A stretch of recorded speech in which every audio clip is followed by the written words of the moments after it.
யூடியூபில் காகித சக்தி செய்திகளை காணுங்கள். காகித சக்தி செய்திகளுக்காக செய்திகள் வாசிப்பவர் ராஜன் என்கிற சவுந்தரராஜன். அதிமுக திருவள்ளூர் தெற்கு மாவட்ட கழக செயலாளர் வி. அலெக்சாண்டர் அவர்கள் தலைமையில் அவரது ஏற்பாட்டில் அம்பத்தூரில் நடைபெற்ற பேரறிஞர் பெருந்தகை அண்ணா அவர்களின் 117வது பிறந்தநாள் விழா பொதுக்கூட்டத்தில் அதிமுக கழக மருத்துவ அணி துணை செயலாளரும் முன்னாள் அமைச்சருமான மருத்துவர் எம். மணிகண்டன் அவர்கள் சிறப்புரை நிகழ்த்தினார்.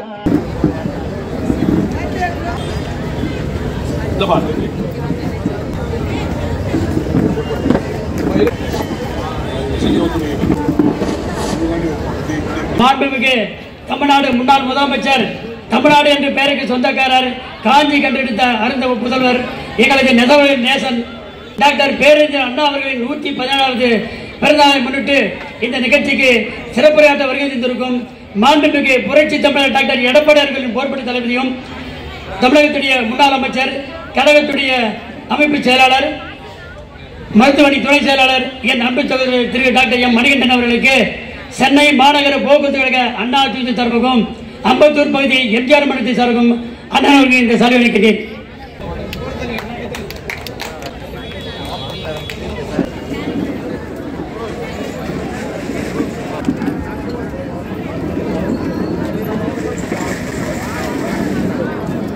ஏழைகளின் இதய தெய்வம் புரட்சி தலைவர் எம்ஜிஆர் அவர்களை வணங்கி, என்னை வாழ வைத்த தெய்வம், நான் தினந்தோறும் வணங்குகின்ற தெய்வம், இதய தெய்வம் புரட்சி தலைவி அம்மா அவர்களை வணங்கி, இன்றைக்கு தமிழகத்திலே அனைத்து இந்திய அண்ணா திராவிட முன்னேற்ற கழகம் என்ற பேர் இயக்கத்தை பொலிவோடும் வலிமையோடும் நடத்தி கொண்டிருக்கின்ற கழகத்தினுடைய பொதுச் செயலாளர், எதிர்கட்சி தலைவர், வருங்கால தமிழகத்தினுடைய முதலமைச்சர் அண்ணன் எடப்பாடியார் அவர்களுடைய ஆணைக்கிணங்க இன்றைக்கு திருவள்ளூர் தெற்கு மாவட்ட கழகத்தின் சார்பாக பேரறிஞர் பெருந்தகை அண்ணா அவர்களுடைய 117வது பிறந்த நாள் விழா பொதுக்கூட்டத்தை தலைமையேற்று நடத்தி கொண்டிருக்கின்ற ஆற்றல் மிகுந்த மாவட்ட கழகத்தினுடைய செயலாளர், அம்பத்தூர் முன்னாள் சட்டமன்ற உறுப்பினர் என் அன்பு சகோதரர் அலெக்சாண்டர் அவர்களே, பேரறிஞர் அண்ணா அவர்கள் 1909ஆம் ஆண்டு செப்டம்பர் 15ஆம் நாள் சின்னக்காஞ்சி நடராஜன் பங்காரு அம்மாள் மகனாக பிறந்தார். தன்னுடைய பள்ளி படிப்பை பச்சையப்பன் பள்ளியிலே காஞ்சிபுரத்திலே முடித்தார். தன்னுடைய கல்லூரி படிப்பை சென்னை பச்சையப்பன் கல்லூரியிலே மிக சிறந்த படிப்பை படித்து தன்னுடைய சிறந்த பேச்சாற்றலால் சிறந்த பன்முகைத்தன்மை கொண்ட தலைவராக விளங்கினார். சிறந்த எழுத்தாளர், பத்திரிகையாளர், நேர்மையாளர், சிறந்த அரசியல் தலைவர், மொழிப்போர் தியாகி போன்ற மிக சிறப்பான சிறப்புகளை எல்லாம் கொண்டவர் பேரறிஞர் அண்ணா அவர்கள். பேரறிஞர் அண்ணா அவர்கள் தன்னுடைய இளமை பருவத்திலே மொழிப்போரிலே மிகப்பெரிய ஒரு தாக்கத்தை ஏற்படுத்தி பகுத்தறிவு பகலவன் பெரியாருடன் இணைந்து தீகாவிலே சேர்ந்து மிகப்பெரிய மாற்றத்தை தமிழகத்திலே ஏற்படுத்தி தந்தவர். இந்தி எதிர்ப்பிலே மிகப்பெரிய தலைவனாக உருவெடுத்தவர் பேரறிஞர் அண்ணா அவர்கள். அப்படிப்பட்ட அண்ணா அவர்கள் தன்னுடைய பல்வேறு விதமான பொன்மொழிகளை கொடுத்திருக்கிறார். தம்பி, எதையும் தாங்கும் இதயம் வேண்டும், மக்கள் தீர்ப்பே மகேசன் தீர்ப்பு, அரசியலில் இருப்பவர்கள் எவ்வளவு பொறுமையாக இருக்க வேண்டும், எப்படி இருக்க வேண்டும் என்று ஒரு கருத்தை சொல்லி இருக்கிறார். அரசியலில் பணியாற்றக்கூடிய தம்பிமார்கள் குத்துக்கல்லில் அந்த தெருவிலே இருக்கக்கூடிய குத்துக்கல்லை போன்ற இருக்க வேண்டும். அந்த கல்லுக்கு சிலர் சந்தனத்தை பூசுவார்கள், சிலர் திருநீரை பூசுவார்கள், சிலர் குங்குமத்தை வைப்பார்கள், மாலை போடுவார்கள், மரியாதை செலுத்துவார்கள், வணங்குவார்கள். அதே சிலர் சாணியை மிதித்துவிட்டு, சாக்கடையிலே மிதித்துவிட்டு அந்த கல்லிலே வைத்து தேய்ப்பார்கள், எச்சியை துப்புவார்கள், கேவலமாக திட்டிவிட்டு செல்வார்கள்.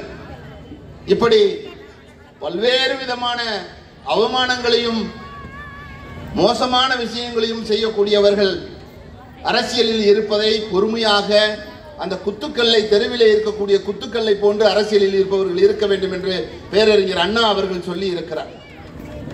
அதைத்தான் இங்கே நாம் இந்த காலத்திலே கடைபிடிக்க வேண்டியதாயிற்று.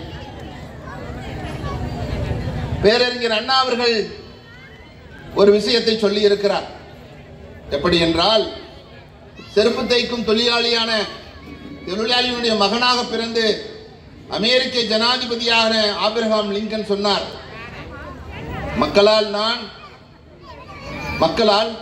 மக்களுக்காக மக்களில் ஒருவரால் தேர்ந்தெடுக்கப்பட்ட அரசுதான் இன்றைக்கு அமைந்திருக்கிறது என்று அமெரிக்க ஜனாதிபதியாக பதவியேற்ற பொழுது சொன்னார். For the people, by the people, of the people என்று சொன்னார். அதைத்தான் பேரறிஞர் அண்ணா அவர்கள் சொன்னார். மக்கள் தீர்ப்பே மகேசன் தீர்ப்பு. அரசியலில் இருக்கக்கூடிய தம்பிமார்கள், dear brothers, be with people, love them and serve for them என்று சொன்னார். தம்பிமார்களாகிய நீங்கள் மக்களோடு மக்களாக பணியாற்ற வேண்டும், மக்களிடத்திலே அன்பு செலுத்த வேண்டும், மக்களுக்காக பணியாற்ற வேண்டும். அப்பொழுதுதான் உங்களை அவர்கள் அங்கீகரிப்பார்கள் என்று சொன்னார். அதைத்தான் புரட்சி தலைவர் எம்ஜிஆர் அவர்கள் சொன்னார். மக்கள் தீர்ப்பே மகேசன் தீர்ப்பு என்று சொன்னார். மக்கள் தொண்டே மகேசன் தொண்டு என்று சொன்னார்.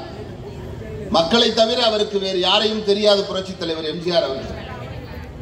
அதனால்தான் இன்றைக்கு கட்சி ஆரம்பிக்கவர்கள் யார் வந்தாலும் புரட்சி தலைவர் எம்ஜிஆர் அவர்களை பெயரை சொன்னாமல் இன்றைக்கு இயக்கத்தை யாரும் ஆரம்பிக்க முடியவில்லை. அவர் மறைந்து கிட்டத்தட்ட 37 ஆண்டுகளுக்கு மேலாகிவிட்டது. ஆனால் இன்றைக்கு வரைக்கும் அவருடைய புகழ் மங்காமல் இருக்கிறது என்று சொன்னால் அவர் தந்துவிட்டு சென்ற திட்டங்கள். புரட்சி தலைவி அம்மா அவர்கள் சொன்னார், மக்களால் நான், மக்களுக்காகவே நான் என்று சொன்னார். அதைத்தான் அண்ணன் எடப்பாடியார் அவர்கள் சொல்கிறார், தொண்டர்களில் ஒருவனாக இருந்து நான் மக்களை பார்க்கிறேன் என்று சொன்னார். இப்படிப்பட்ட இயக்கத்திலே இருந்து வந்தவர்கள் இன்றைக்கு திராவிட முன்னேற்ற கழகத்தை சார்ந்தவர்கள் என்ன சொல்கிறார்கள்? குடும்பத்தை தான் பார்ப்போம், குடும்பத்தை தவிர வேறு என்றும் தெரியாது, குடும்பம் தான் திமுக, திமுக தான் குடும்பம் என்று சொல்லிக் கொண்டிருக்கிறார். தமிழக மக்கள் எல்லாம் அவர்கள் குடும்பம் கொள்ளையடித்துக் கொண்டிருக்கிறார். அண்ணாவின் பெயர், அண்ணா தொடங்கிய இயக்கத்தை இன்றைக்கு குழி தோண்டி புதைத்துக் கொண்டிருக்கிறார். அது மட்டுமல்ல, பேரறிஞர் அண்ணா அவர்கள் திராவிட கழகத்திலே இருந்து பெரியாருடன் ஏற்பட்ட மனஸ்தாபத்தின் காரணமாக 1949ஆம் ஆண்டு ராபின்சன் பூங்காவிலே திராவிட முன்னேற்ற கழகத்தை தொடங்கினார். தன்னுடைய அண்ணாவினுடைய திராவிட முன்னேற்ற கழகத்தை தொடங்கினார். 1957 வரை தேர்தலில் போட்டியிடவில்லை. தேர்தல் அரசியலுக்கு வந்த பிறகுதான் 15 இடங்களில் திராவிட முன்னேற்ற கழகம், அண்ணாவினுடைய திராவிட முன்னேற்ற கழகம் வெற்றி பெற்றது. 1962ஆம் ஆண்டிலே 50 இடங்களில் வெற்றி பெற்றார்கள். ஆனால் பேரறிஞர் பெருந்தகை அவர்கள் வெற்றி பெறவில்லை, தேர்தலிலே தோல்வியடைந்தார். 1967ஆம் ஆண்டிலே அண்ணா அவர்கள் அப்பொழுது தோல்வியடைந்த பொழுது அவர்கள் ராஜ்யசபா உறுப்பினராக அந்த 15ஆம் நம்பர் இருக்கை ஒதுக்கப்பட்டது. பிற்காலத்திலே புரட்சி தலைவி அம்மா அவர்களும் அதே இருக்கையில் இருந்துதான் ராஜ்யசபா உறுப்பினராக இருந்தார். 1967 திராவிட முன்னேற்ற கழகம் 179 இடங்களில் வெற்றி பெற்று ஆட்சியை பிடித்தது. பேரறிஞர் அண்ணா அவர்கள் முதலமைச்சராக பதவியேற்றார். முதலமைச்சராக பதவியேற்றவுடன் முதல் கையெழுத்திலேயே மதராஸ் ஸ்டேட் என்று இருந்ததை தமிழ்நாடு என்று பெயர் மாற்றம் செய்தவர் நம்முடைய பேரறிஞர் அண்ணா அவர்கள். இருமொழி கொள்கையை கொண்டு வந்தார். இருமொழி கொள்கையை கொண்டு வந்தவர் பேரறிஞர் அண்ணா அவர்கள். சுயமரியாதை திருமணத்தை அங்கீகாரம் செய்தவர் பேரறிஞர் அண்ணா அவர்கள். குடும்ப அரசியலை எதிர்த்தவர் பேரறிஞர் அண்ணா அவர்கள். அப்படிப்பட்ட பேரறிஞர் அண்ணா அவர்கள் இன்றைக்கு ஒரு தலைவரின் பெயரால் ஒரு இயக்கம் இருக்கிறது என்றால் இந்தியாவிலே அல்ல, உலகத்திலேயே ஒரு தலைவரின் பெயரால் தொடங்கப்பட்ட இயக்கம் என்றால் அனைத்து இந்திய அண்ணா திராவிட முன்னேற்ற கழகம் மட்டும்தான். புரட்சி தலைவர் மீது மிகுந்த பாசம் கொண்டவர் பேரறிஞர் அண்ணா அவர்கள். தன்னுடைய இதயக்கனி என்றுதான் புரட்சி தலைவர் எம்ஜிஆரை அழைப்பார். 1967ஆம் ஆண்டு ஆட்சி அமைத்தவுடன் புரட்சி தலைவர் எம்ஜிஆர் அவர்களை தம்பி முதல் அமைச்சர் பதவி ஏற்கவா என்று கூப்பிட்டார். ஆனால் என்னுடைய மக்கள் பணியும் சினிமா துறையிலே நான் நடித்துக் கொண்டிருப்பதால் எனக்கு வேண்டாம் என்றான் அண்ணா என்று சொல்லிவிட்டார். அவர் அண்ணாவின் மறைவுக்கு பின்னால் 1972ஆம் ஆண்டு திராவிட முன்னேற்ற கழகத்தினுடைய பொருளாளராக இருந்த புரட்சி தலைவர் எம்ஜிஆர் அவர்கள் தூக்கி எறியப்பட்டார்.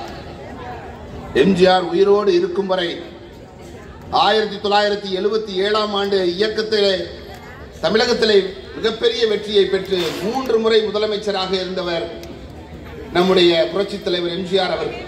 ஆனால் தான் உயிரோடு இருக்கும் வரை அண்ணாவின் மீது மிகுந்த பற்றும் கொண்டவர், பாசமும் கொண்டவர் புரட்சி தலைவர் எம்ஜிஆர் அவர்கள். எதிரிகளுக்கு தோல்வியை மட்டுமே பரிசாக தந்தவர் புரட்சி தலைவர் எம்ஜிஆர் அவர்கள். நின்ற தேர்தல்களை எல்லாம் வென்றவர். அண்ணாவின் கொள்கைதான் நமது கொள்கையும் என்று புரட்சி தலைவி அம்மா அவர்கள் வாழ்ந்து மறைந்திருக்கிறார். கிட்டத்தட்ட சுமார் 6 முறை முதலமைச்சராக இருந்த புரட்சி தலைவி அம்மா அவர்கள் தமிழக மக்களுக்கு தந்துவிட்ட திட்டங்கள் தான் ஏராளம். தாலிக்கு தங்கம் தந்தார், திருமண உதவித்தொகையாக 50,000 தந்தார், கர்ப்பிணி பெண்களுக்கு 18,000 உதவித்தொகை தந்தார், குழந்தைகளுக்கு பரிசு பெட்டகம் தந்தார், மிக்சி, ஃபேன், கிரைண்டர் இன்றைக்கு வரைக்கும் ஒவ்வொரு வீடுகளிலும் ஓடிக்கொண்டிருக்கிறது. ஏன் திமுக காரர்களுக்கு கூட பாரபட்சம் இல்லாமல் தமிழகத்திலே இருக்கக்கூடிய அனைத்து ரேஷன் கார்டுதாரர்களுக்கும் கொடுக்கப்பட்ட திட்டம் தான் இந்த மிக்சி, ஃபேன், கிரைண்டர். ஏழை எளிய விவசாயிகளுக்கு ஆடு மாடு கோழிகளை கொடுத்து மிகப்பெரிய ஒரு வசதியானவர்களை மாற்றி கொடுத்தவர் புரட்சி தலைவி அம்மா அவர்கள். மாணவர்களுக்கு மிதிவண்டியை தந்த இயக்கம் அனைத்து இந்திய அண்ணா திராவிட முன்னேற்ற கழகம். அது மட்டுமல்ல, உயர்கல்வியை மாணவர்கள் பெற வேண்டும் என்பதற்காக 56 லட்சம் மடிக்கணினியை தந்த இயக்கம் அரசு அதிமுக அரசு தான். இன்றைக்கு ஒரு மாணவனுக்கு கூட இந்த திராவிட முன்னேற்ற கழக அரசு கொடுக்க வக்கில்லை, கொடுக்கவும் இல்லை. இப்பொழுதுதான் டெண்டர் விட்டுகிறார்கள். யாருக்கு கொடுக்க போகிறார்கள், எங்கே கொடுக்க போகிறார்கள் என்று தெரியவில்லை. ஆட்சியே முடிய போகிறது. மாணவர்களுக்கு கல்வி கடன், மாணவர்களுக்கு 14 விதமான பொருட்களை, பென்சில், பேனா, ரப்பர், ஜாமெண்ட்ரி பாக்ஸ், 2 ஜோடி காலணிகள், 4 ஜோடி சீருடைகள் என்று ஒரு தாய் தகப்பன் செய்ய வேண்டிய விஷயங்களை எல்லாம் புரட்சி தலைவி அம்மா அவர்கள் தந்தார். அம்மா உணவகம், அம்மா மினி கிளினிக், அம்மா ஸ்கூட்டி, அம்மா மருந்தகம், பொங்கல் பரிசு 100 ரூபாய் மற்றும் பொருட்களோடு கொடுத்தார் புரட்சி தலைவி அம்மா அவர்கள். அது மட்டுமல்ல, இன்றைக்கு முதலமைச்சராக இருந்த 4 ஆண்டுகள் 2 மாதம் முதலமைச்சராக இருந்த அண்ணன் எடப்பாடியார் அவர்கள் இந்த நீட் தேர்விலே அரசு பள்ளி மாணவர்கள் மருத்துவ கனவை நினைவாக்குகின்ற வகையில் 7.5% இடஒதுக்கீட்டை தந்து இன்றைக்கு 3600 மாணவர்களுக்கு மேற்பட்ட ஏழை எளிய மாணவர்கள் இன்றைக்கு மருத்துவக் கல்லூரியும் பல் மருத்துவக் கல்லூரியும் படித்துக் கொண்டிருக்கிறார்கள் என்றால் அண்ணன் எடப்பாடியார் அதிமுகவும் தான் காரணம் என்பதை தெரிவித்துக் கொள்கிறேன். விவசாய கடன் 12,000 கோடி அளவுக்கு ரத்து செய்தார். விவசாயத்திற்கு இலவச மின்சாரம் தந்தது அதிமுக அரசாங்கம். நகை கடனை அன்னைக்கு ரத்து செய்தார்கள். சட்டம் ஒழுங்கு சீராக நன்றாக சிறப்பாக இருந்தது. பொங்கல் பரிசாக 2,500 ரூபாயை கொடுத்த அரசு அம்மாவினுடைய அரசு, அண்ணன் எடப்பாடியார் அரசு. கொரோனா காலத்திலே உங்களுக்கு எல்லாம் 1000 ரூபாய் 2 முறை 2,000 ரூபாய் கொடுத்தவர் அண்ணன் எடப்பாடியார். இப்படி சொல்லிக்கொண்டே போகலாம். அதிமுக ஆட்சியிலே மிகவும் நிறைய திட்டங்களை தந்தோம். ஏழை எளிய மக்களுக்கு பயன் பெற்றார். அதனால்தான் ஆளுகின்ற கட்சியை மீண்டும் 2016ஆம் ஆண்டிலே மீண்டும் ஆட்சியை பிடித்த 37 ஆண்டுகளுக்கு பிறகு பிடித்தோம். அதை இன்றைக்கு வரைக்கும் யாராலும் முறியடிக்க முடியாது. இன்றைக்கு நடக்கின்ற ஆட்சி அலங்கோல ஆட்சி, மன்னர் ஆட்சி நடைபெற்றுக் கொண்டிருக்கிறது.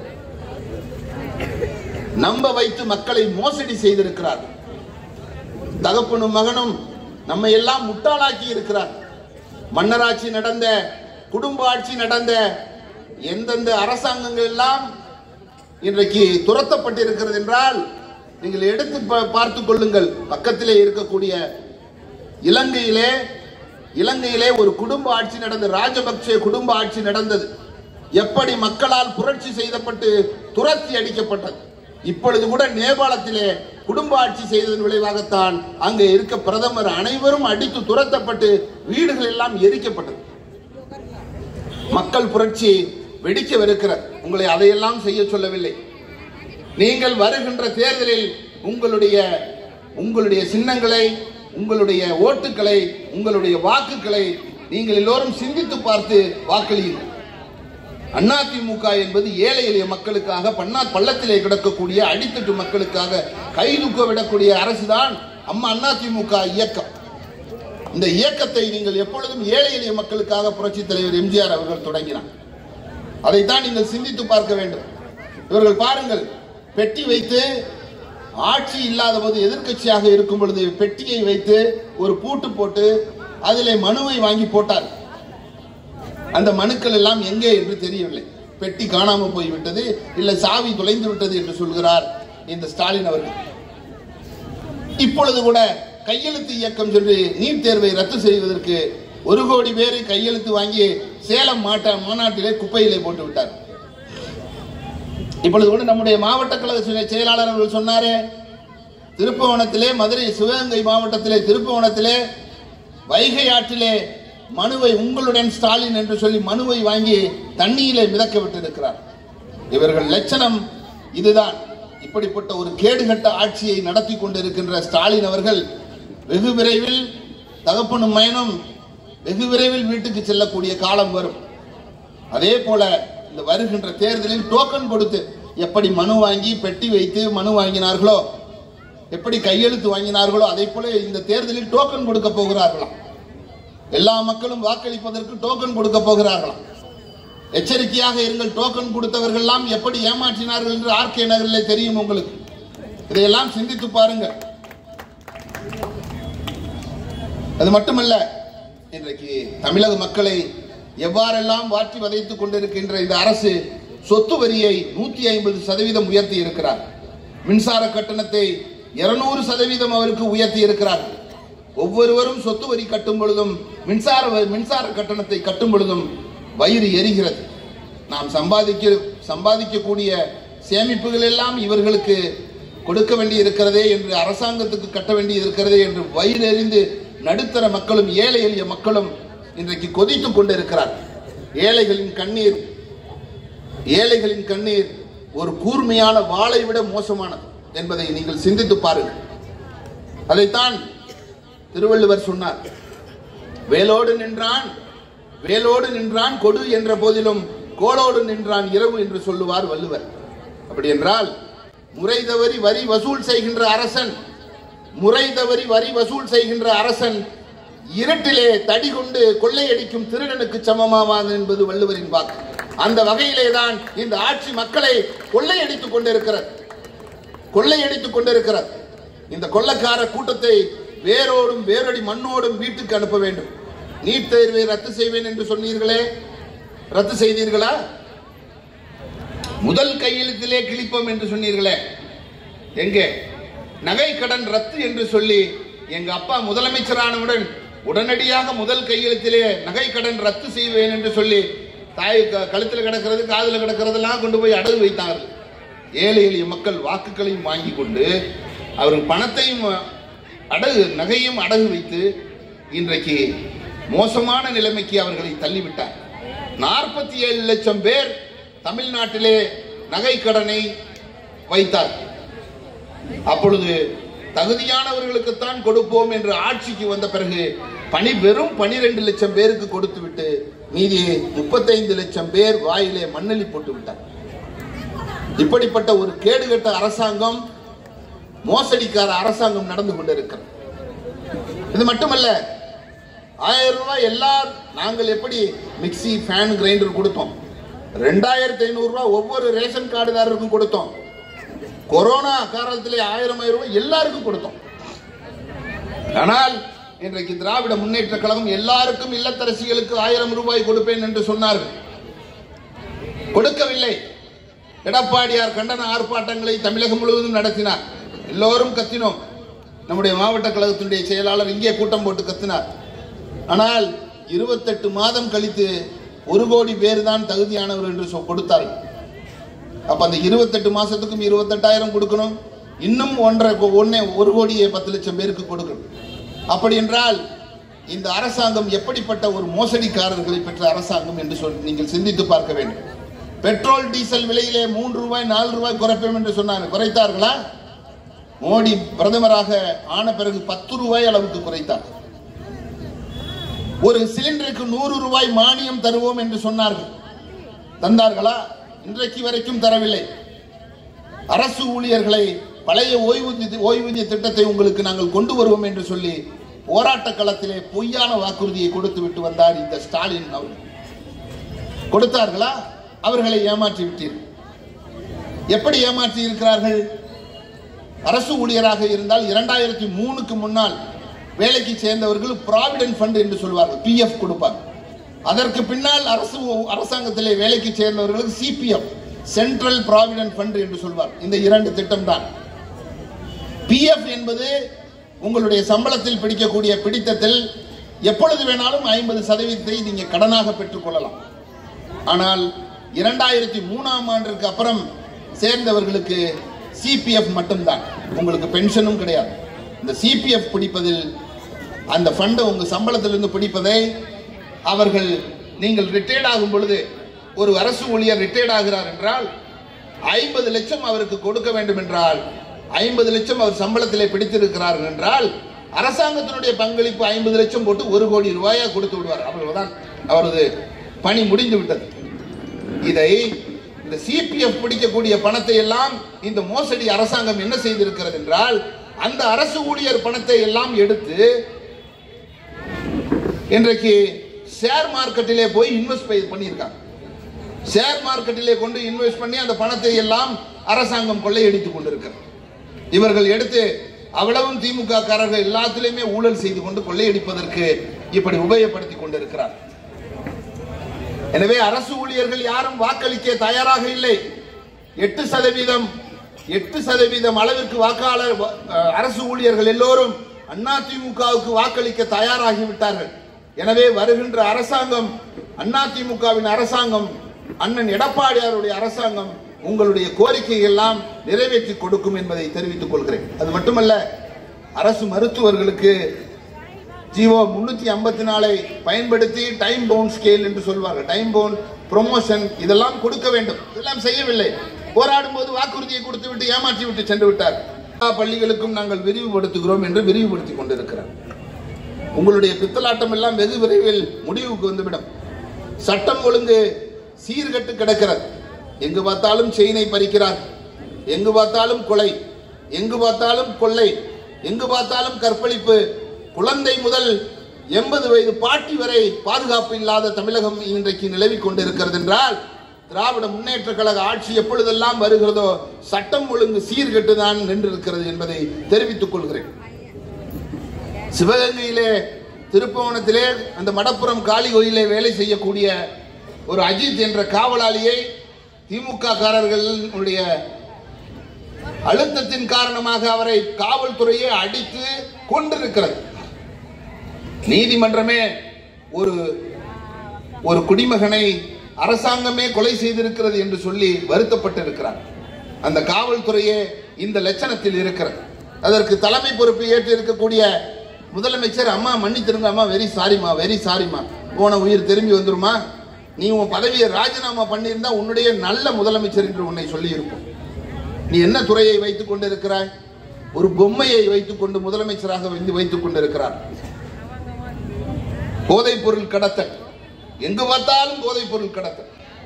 திமுக காரர்கள் தான் கைது செய்யப்படுகிறார்கள், திமுக காரர்கள் தான் அனைத்தையும் செய்கிறார்கள். ஏதோ 10% கைது செய்யப்படுகிறார்கள், 90% பேர் அதை செய்து கொண்டிருக்கிறார். கஞ்சா கடத்தல், தங்கம் கடத்தல். இப்ப ஸ்கூல்ல எல்லாம் நம்ம படிக்கும் போது இந்த குச்சி ரொட்டி, குருவி மிட்டாய், பிஸ்கட்டு, அப்பளம் இதெல்லாம் விற்பான். இதைத்தான் மாங்காவையும் ஊறுகாயும் உப்பையும் போட்டு தருவான், சாப்பிடுவோம். இன்றைக்கு கூல் லிப்பு, கஞ்சா சாக்லேட்டு இதுதான் விற்கிது. பள்ளிக்கூடத்தின் முன்னால் இப்படி இதுதான் விற்று கொண்டிருக்கிறார். மாணவர்களை, எதிர்காலத்தை நாசப்படுத்தி கொண்டிருக்கிறார். ஆனால் இதையெல்லாம் பற்றி எதையும் கவலைப்படுவதில்லை இந்த திராவிட முன்னேற்ற கழக அரசுடைய முதலமைச்சர். அவருக்கு என்ன, ஒவ்வொரு தடவையும் அப்படியே ஷோ காமிச்சிட்டு படம் போட்டுட்டு தன்னுடைய மகனை முதலமைச்சராக்க வேண்டும் என்ற எண்ணம் தான் அவருக்கு இருக்கிறது. டாஸ்மாகை மூடுவேன் என்று சொன்னீர்களே, மூடினீர்களா? பாட்டிலுக்கு 10 ரூபாய் வாங்கி இன்னைக்கு பல ஆயிரம் கோடியை கொள்ளையடித்திருக்கிறீர்கள். அது மட்டுமல்ல, முல்லை பெரியாறு காவிரியிலே தமிழக உரிமைகளை பெற்று தந்தவர் புரட்சி தலைவி அம்மா அவர்கள். ஆனால் திராவிட முன்னேற்ற கழகம் அவையெல்லாம் அடகு வைத்திருக்கிறீர்கள். தூய்மை பணியாளர்கள் இங்கே சென்னையிலே போராட்டம் பண்ணினார்களே தன்னுடைய பணி நிரந்தரம் பண்ணுவதற்காக. பாவம், அந்த பணி நிரந்தரம் செய்யக்கூடியவர்களை நீங்கள் பிரைவேட் ஏஜென்சிக்கு விற்றுவிட்டு கொள்ளையடித்து லாபம் பார்த்து கொண்டிருக்கிறீர்கள். அவர்களை எவ்வளவு கேவலப்படுத்தி கைது செய்து அவமானப்படுத்தினீர்கள். ஒரு தூய்மை பணியாளர்களுக்கு கூட அவர்கள் தான் உங்களுக்கு அன்றைக்கு வாக்களித்தார்கள். ஆனால் அவர்களுக்கு கூட இந்த நாட்டிலே உரிமை இல்லை. எல்லா துறைகளிலும் ஊழல். சாலை அமைத்தால் ஊழல், தெருவிளக்கு போட்டா ஊழல், தண்ணி கொடுத்தா ஊழல், எல்லாவற்றிலும் ஊழல். ரோடு போறதுக்கெல்லாம் 30%, 35% கேட்கிறார். எப்படி சாலை ஒரு மலைக்கு கூட தாங்க மாட்டேங்க. பட்டா மாறுதலுக்கு லஞ்சம். பட்டா மாறுதல் எல்லாம் சாதாரணமாக ஒருவர் ஒரு சொற்றை இன்னொருவர் பெற்றிருக்கிறார் என்றால் ஒருவர் பெயரிலிருந்து இன்னொருவருக்கு வாங்கிய ஒரு பெயருக்கு மாற்ற வேண்டும். இதுதான் சட்டம், இதுதான் நியதி. அதிமுக ஆட்சியிலே எளிதாக நடந்தது. இந்த இ சேவை மையத்தின் வாயிலாக அழகாக கொடுத்தோம், என்னுடைய துறைதான். ஆனால் இன்றைக்கு அப்படி அல்ல. பட்டா மாறுதலுக்கு உங்களுடைய சொத்தின் மதிப்பு 5 கோடி ரூபாய், இந்த சொத்தின் மதிப்பு 5 கோடி ரூபாய் என்றால் அதை ஒருவர் வாங்கி இருக்கிறார் என்றால் அதுக்கு 10% போட்டு 50 லட்சம் கேட்கிறார். சென்னையிலே இது நடந்திருக்கிறது. என்னுடைய உறவினர் ஒருவர் சைதாப்பேட்டையிலே இடம் வாங்கி இருக்கிறார். அவர் பெயருக்கு பட்டா மாற்ற வேண்டும்.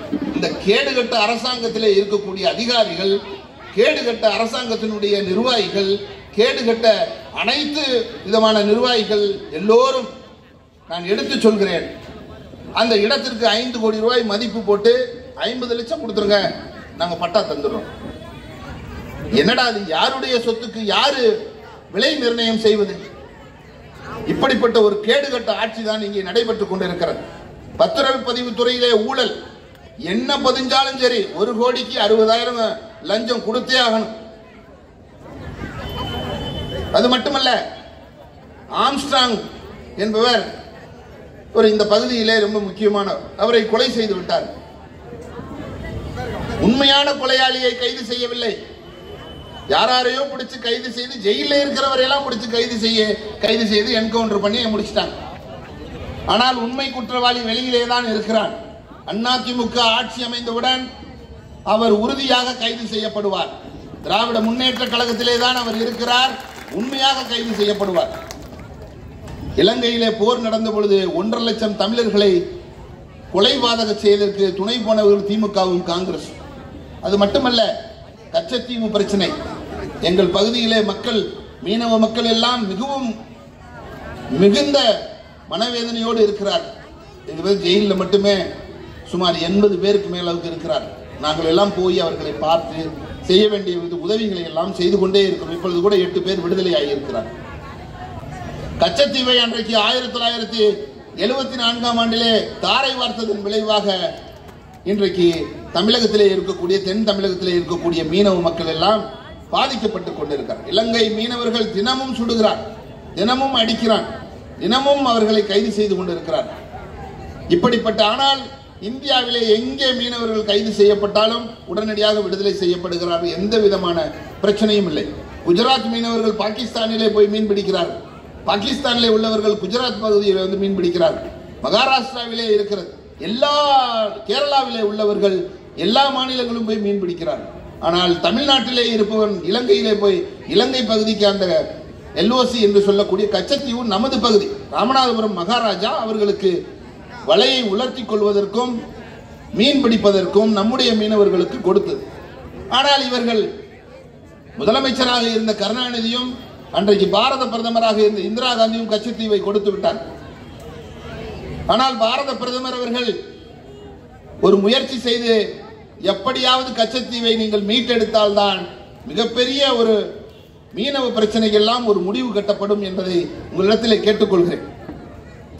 இதை திமுக காரர்களும் காங்கிரஸ்காரர்களும் இந்த பிரச்சனையை மீனவர்களுக்காக பற்றி பேச அருகதையற்றவர்கள் என்பதை தெரிவித்துக் கொள்கிறேன்.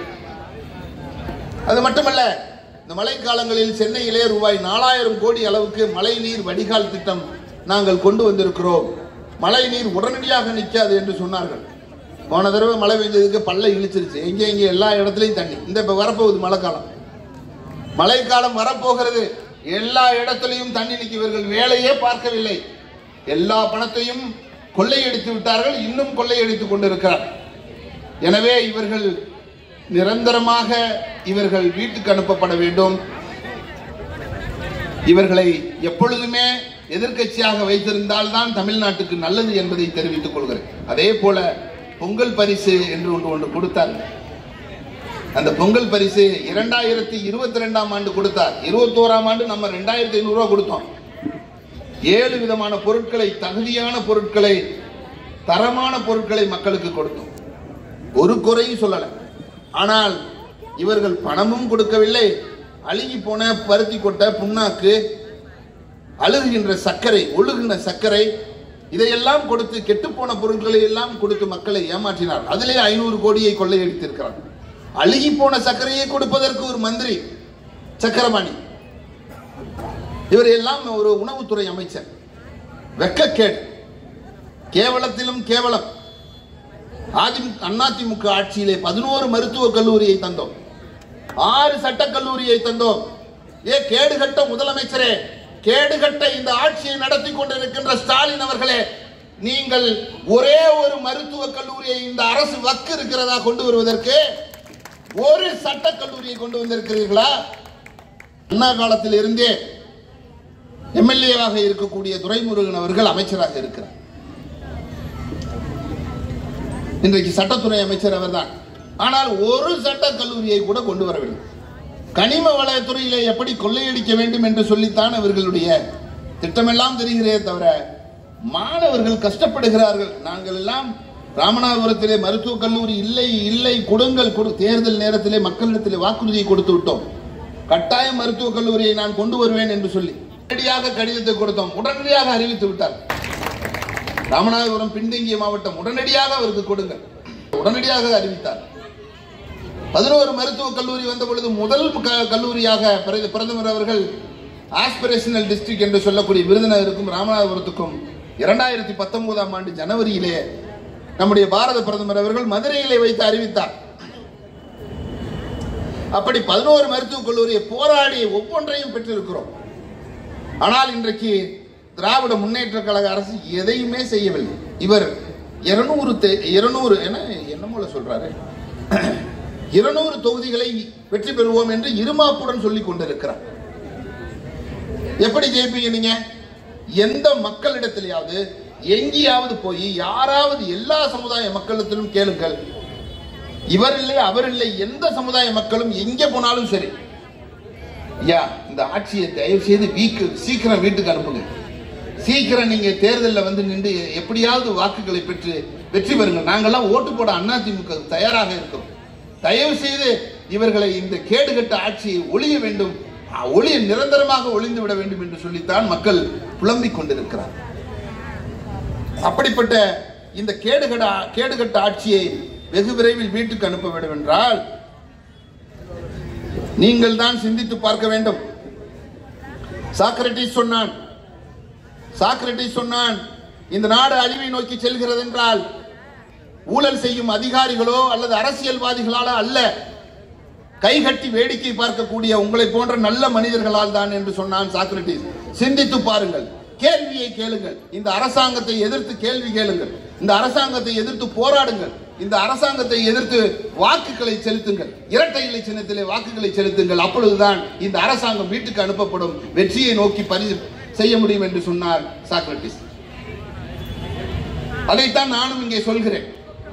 மீண்டும் திமுக ஆட்சிக்கு வந்தால் 1000 ரூபாய்க்கும் 500 ரூபாய்க்கும் ஆசைப்பட்டு நீங்கள் மீண்டும் வாக்களித்து திமுக ஆட்சிக்கு வந்தால் தமிழ்நாடு சுடுகாடாகிவிடும். சுடுகாடாவதை யாராலும் தடுக்க முடியாது. அதை தடுக்கக்கூடிய இயக்கம் அனைத்து இந்திய அண்ணா திராவிட முன்னேற்ற கழகம் மட்டும்தான், வேறு யாரும் அதை செய்ய முடியாது. அறநிலையத்துறையிலே ஊழல், நாம் செலுத்துகின்ற காணிக்கை எல்லாம் சேர்த்து வைத்த தங்கத்தை எல்லாம் உருக்கி ஒரு மந்திரி இங்க ஒருத்தர் இருக்கான். கேவலத்தில் கேவலம், எதுக்கு தான் இந்த லட்சணத்தில் இருக்கான்னு தெரியும். அவ்வளவு தங்கத்தையும் உருக்கி விட்டு விட்டார். அரசாங்க கோயில் நிலத்தை எல்லாம் மீட்டு இருக்கிறார் என்றால் இவர்கள் பட்டா போடுகிறார். கோர்ட் இப்ப தடுத்திருக்கு. எப்ப பார்த்தாலும் மத்திய அரசை குறை சொல்வது, மத்திய அரசை சண்டை போடுவது. ஒரு இடி ரைடு பண்ணா போதும், உடனே முதலமைச்சர் அங்க போய் உட்காந்து, ஐயா சாமி எங்களை விட்டு எங்களை கைது செய்து விடாதே, எங்களை எதுவும் செய்தாது, உங்களுக்கு ஏதாவது பண்ணி கொள்கிறோம் என்று சொல்லி காலில் விழுகாத குறைய சந்திரபாபு நாயுடு கூட்டி கொண்டு போய் கெஞ்சுகிறார். டாஸ்மாகிலே அடித்த கொள்ளை வெறும் 1000 கோடி தான் வெளியிலே சொல்லி இருக்கிறார். அவர்கள் அடித்த கொள்ளை 30,000 கோடிக்கு மேலா. அதை ஒரு அமைச்சரே சொன்னாரே, பிடிஆர் பழனிவேல் ராஜன் அவர்களே சொன்னார். 30,000 கோடி அளவுக்கு சபரீசனும் நம்முடைய துணை முதலமைச்சராக இருக்கக்கூடிய உதயநிதி ஸ்டாலினும் கொள்ளையடித்து வைத்திருக்கிறார். அந்த பணத்தை என்ன செய்ய வேண்டும் என்று தெரியவில்லை அவர்களுக்கு என்று சொன்னார். எனவே திமுகவை மக்களாகி நீங்கள் நிராகரிக்க வேண்டும்.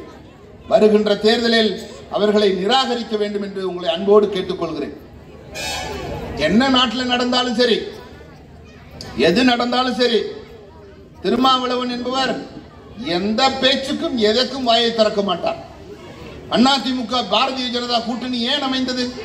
அதிமுகவை கபலீகரம் செய்துவிடும் பாரதிய ஜனதா, அதிமுகவை அழித்துவிடும், அதிமுக இதோடு முடிந்து விட்டது என்று சொன்னார். கடந்த தேர்தலிலே 21% பெற்றோம். அது தனியாகத்தான் நின்றோம்.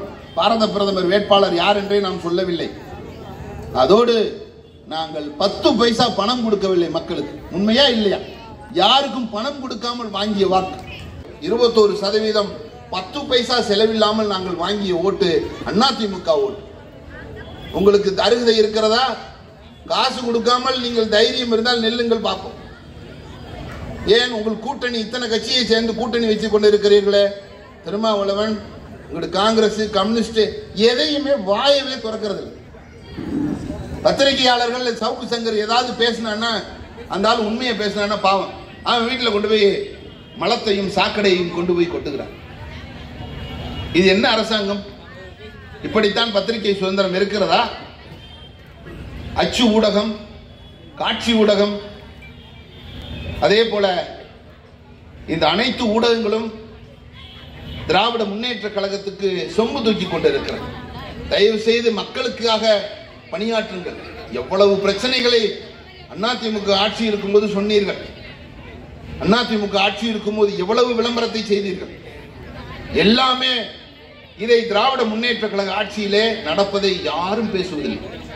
நீங்க பாருங்க, சாயங்காலம் ஆனா அந்த 8 to 9 எந்த டிவியில் எடுத்தாலும் சரி, எப்ப பார்த்தாலும் அதிமுகவை பத்தி தான். அதிமுகவை இவர் அங்கே போய் சந்திச்சார், இவர் இங்கே போய் சந்திச்சார், இவர் என்ன ஐடியா என்னமோ பெரிய 4 பேரும் உட்கார்ந்துட்டு இவன் நம்ம கட்சியை பத்தி டிசைட் பண்ணணும். உனக்கு என்ன தெரியும்? யாராவது மக்கள் பிரச்சனை, நீ போய் தெருவில் நின்று ஒரு சாக்கடை போயிருக்கா, ஒரு தெருவிளக்கு எரியுதா, ஒரு ரேஷன் கார்டு வந்திருக்கா, இல்ல ரேஷன் பொருள்கள் இருக்கான்னு ஏதாவது தெரியுமா? காய்கறி விலை என்னன்னு தெரியுமாடா உனக்கு? ஒண்ணுமே தெரியாது. ஆனால் பெரிய டை போட்டுட்டு 4 பேர் உட்கார்ந்துட்டு பூரா திமுக விட்ட கவர் வாங்குறாங்க. வாரம் போய் ஸ்டார் ஹோட்டல்ல உட்காந்து தண்ணி அடிச்சுட்டு திமுக மந்திரிகள்ட்டையும் அங்கே இருக்கக்கூடிய சபரீசன்ட்டையும் நம்முடைய உதயநிதி ஆளுநர்களையும் போய் பணம் வாங்கி கை நீட்டி காசு வாங்கி. இதெல்லாம் வெட்கக்கேடான விஷயம். பத்திரிகை நண்பர்களே, ஆனால் நேர்மையானவர்களும் இருக்கிறார், இல்லை என்று சொல்லவில்லை, நேர்மையாளர்களும் இருக்கிறார். ஆனால் இப்படிப்பட்ட ஒரு கேடுகட்ட நிலைமை எந்த ஆட்சியிலும் நடந்ததில்லை. கம்யூனிஸ்ட் கட்சியெல்லாம் வாயே திறப்பதில்லை. கம்யூனிஸ்ட் கட்சி 10 கோடி 15 கோடி என்று வாங்கி இருக்கிறார். அவர் இதுல வேற அந்த பேர் என்ன முத்தரசன் சொல்லுகிறார், நாங்கள் என்ன கையில கை நீட்டி காசா வாங்கினோம், அக்கௌண்ட்ல தானே போட்டாங்க. என்னடா அது? கொஞ்சம் சாப்பிட்டாலும் அதுதான், நிறைய சாப்பிட்டாலும் அதே தான். பன்றி தான் அப்படி சாப்பிடும். நீங்கள் என்ன பெரிய யோக்கியவான்கள் மாதிரி ஒரு சிகப்பு சட்டையை போட்டுக்கொண்டு கேவலப்படுத்திக் கொண்டு இருக்கிறீர்கள் தமிழ்நாட்டில். உங்களுடைய நேர்மையும் இன்றைக்கு கேள்விக்குறியாக இருக்கிறது. இப்பொழுது ஒருவர் புதிய கட்சியை தொடங்கி இருக்கிறார், விஜய் அவர்கள். நீ புரட்சி தலைவர் எம்ஜிஆர் அவர்கள் படத்தை போடுகிறார். பேரறிஞர் அண்ணா அவர்கள் எப்படி ஒரு புரட்சியை ஏற்படுத்தினாரோ புரட்சி தலைவர் எம்ஜிஆர் அவர்கள் எப்படி ஒரு புரட்சியை ஏற்படுத்தினாரோ அதே போல நான் ஏற்படுத்துவேன் என்று சொல்கிறீர்கள், பாராட்டுகிறோம். ஆனால் புரட்சி தலைவர் எம்ஜிஆர் உழைப்பென்ன, பேரறிஞர் அண்ணாவினுடைய திறமை என்ன, உழைப்பென்ன? புரட்சி தலைவர் எம்ஜிஆர் அவர்கள் 25 ஆண்டு காலம் திராவிட முன்னேற்ற கழகத்திலே பணியாற்றி அவரை வெளியில் தூக்கி போட்டார். தன் உழைப்பால் ஏழை எளிய மக்களிடத்திலே அன்பை பெற்று ஒரு படத்திலேயாவது மது அடிக்கிற மாதிரி, சிகரெட் குடிக்கிற மாதிரி, புகை பிடிக்கிற மாதிரி ஏதாவது ஒரு படம் இருக்கா? யாராவது சொல்ல முடியுமா? இங்கே இருக்கக்கூடியவர்களுக்கு 1 லட்சம் ரூபாய் பரிசு தர்றேன். இந்த அடிமை பெண்ல மட்டும் தள்ளி விடுவார், ஆனா குடிக்க மாட்டார், வெறுப்பவராக நடந்து கொள்வார். அப்படிப்பட்ட புரட்சி தலைவர் எம்ஜிஆர் நீனு ஒன்னா பீடியை வைக்கிற, சிகரெட்டை பத்த வைக்கிற, தண்ணியை போடுற, எல்லாமே பண்ற. உனக்கு எப்படி புரட்சி தலைவர் எம்ஜிஆரோட பத்தி நீ உன்னை கம்பேர் பண்ணலாமா? புரட்சி தலைவர் எம்ஜிஆர் அவர்கள் படத்தை போடுவதற்கு உங்கள் மீது அதிமுக வழக்கு போட வேண்டும். வழக்கு போட்டால் தான் சரியா வரும். நீங்கள் எப்படி புரட்சி தலைவர் எம்ஜிஆர் படத்தை உபயோகப்படுத்தலாம்? அரசியல் செய்வதற்கு எல்லாருக்கும் உரிமை உண்டு. அரசியலிலே ஒரு அரசியல் கட்சிக்கு, அரசியல் தலைவனுக்கும் அவருடைய மைக்கு, கொடி, சின்னம் தான் முக்கியம். மதுரையிலே மாநாடு நடத்துகிறார், கொடிமரம் முழுசும் சாய்ந்து போச்சு. அதே போல திருச்சியிலே மைக்கை பிடிச்சு பேசுறார், 5 நிமிஷம் தான் பேசுறார், அந்த மைக்கே அப்படியே போச்சு. உள்ள ஆம்புலன்ஸ் விட்டாங்களா? ஆம்புலன்ஸ் விட்டானா?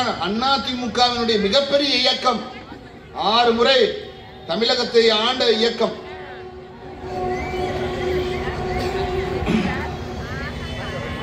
தமிழகத்தை ஆண்ட இயக்கத்தையே இவர்கள் என்ன பாடுபடுத்துகிறார்கள்? பொய் வழக்கு போடுவார்கள், சிறைக்கு அனுப்புவார்கள், எல்லா விதமான அவமானங்களையும் ஏற்படுத்துவார்கள். ஆனால் நீங்கள் அப்படிப்பட்ட ஒரு முதலமைச்சராக இருந்த அண்ணன், ஒரு எதிர்க்கட்சி தலைவர் பேசுகின்ற கூட்டத்திலேயே, அலையலையாய் நிற்கிற கூட்டத்திலே, ஒவ்வொரு தொகுதியிலுமே மிகப்பெரிய மக்கள் வெள்ளத்திலே மிதந்து வந்து கொண்டிருக்கக்கூடிய அப்படிப்பட்ட தலைவன் பேசும்போதே ஒரு ஆம்புலன்ஸ் விடுறான். ஆம்புலன்ஸ்ல யாரும் இல்லை. ஏன் காவல்துறைக்கு தெரியாதா அந்த பகுதியிலே கூட்டம் நடக்கிறது, ஆம்புலன்ஸை விட வேண்டாம்? விடலாமா?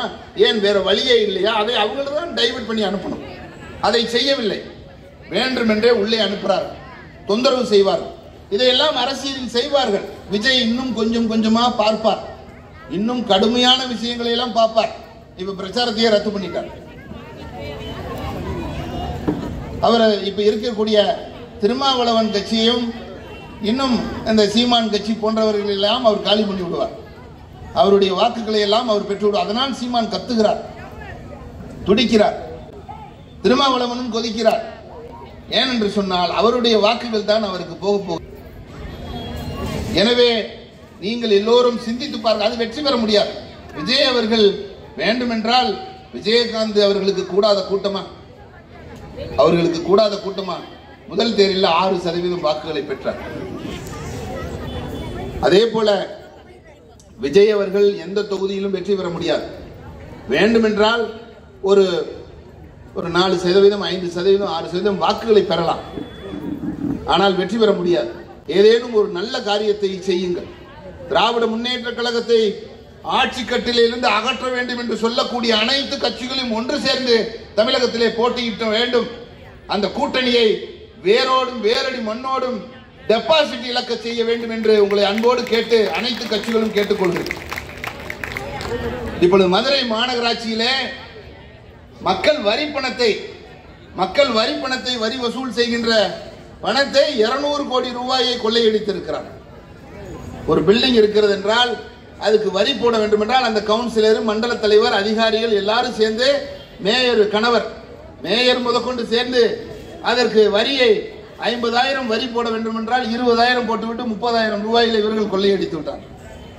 அரசாங்கத்துக்கு 200 கோடி ரூபாயை மேல ஊழல் செய்து இழப்பை ஏற்படுத்தி இருக்கிறார். எல்லாரையும் கைது செய்திருக்கிறீர்கள், 22 பேரை கைது செய்திருக்கிறீர்கள். ஆனால் மேயருக்கு பதிலாக மேயர் கணவரை ஏன் கைது செய்தீர்கள்? அங்கேதான் பிரச்சனை வருகிறது. அந்த மேயரை உடனடியாக நீக்கி இருக்க வேண்டாமா? வேறு ஒரு மேயரை கொண்டு வந்திருக்கலாமா? மேயரை அப்படி கொண்டு வந்தால் அவர்கள் கட்சிக்குள்ளேயே ஒற்றுமை இல்லை. இவர் அவரை தோற்கடிப்பார்கள், அவர் இவரை தோற்கடிப்பார். அங்கே அமைச்சர்களுக்குள்ளே பிரச்சனை. அதைத்தான் அண்ணன் பொதுச் செயலாளர் அவர்கள் மீண்டும் மீண்டும் சொல்லிக் கொண்டே இருக்கிறார். இப்படி இந்த ஒரு கேவலமான கீழ்த்தரமான விஷயங்களை எல்லாம் செய்த இந்த திமுக அரசு, அதனுடைய உள்ளாட்சித்துறை அமைச்சர் நேரு அவர்கள் வெகு விரைவில் ராஜினாமா செய்தால் நன்றாக இருக்கும். முதலமைச்சர், நீங்கள் என்ன செய்து கொண்டிருக்கிறீர்கள் என்று உங்களுக்கு ஒன்றும் தெரியவில்லை. இந்த நாட்டிலே இன்னும் 8 மாத காலம் 6 மாத காலங்கள் தான் இருக்கிறது. தேர்தல் வரவிருக்கின்றது. அம்மா அவர்கள் தந்த திட்டங்கள் எல்லாம் உங்களுக்கு வேண்டும். மக்கள் சுபிட்சமாக வாழ வேண்டும், ஏழை எளிய மக்களுக்கு நல்ல திட்டங்கள் எல்லோருக்கும் எல்லாம் கிடைக்க வேண்டும் என்றால் வருகின்ற தேர்தலில் நீங்கள் எல்லோரும் அதிமுகவை ஆதரிக்க வேண்டும். 2026ஆம் ஆண்டு நடக்கின்ற தேர்தலிலே அண்ணன் எடப்பாடியார் அவர்களை முதலமைச்சராக்க வேண்டும். பேரறிஞர் அண்ணா அவர்கள் சொன்னார், மணியோ பத்தரை, உங்களை தழுவுவதோ நித்திரை, மாதமோ சித்திரை, நீங்கள் மறக்காமல் இடுவீர்கள் உங்களுடைய முத்திரையை இரட்டை இலை சின்னத்திலே என்று சொல்லி அன்போடு கேட்டு விடைபெறுகிறேன். நன்றி, வணக்கம். நில விற்பனையில் நம்பிக்கையான நிறுவனம் GRS என்டர்பிரைசஸ், பெரிய பாயமாறு, வடமதுரை, எர்ணாகுப்பம் மெயின் ரோடு.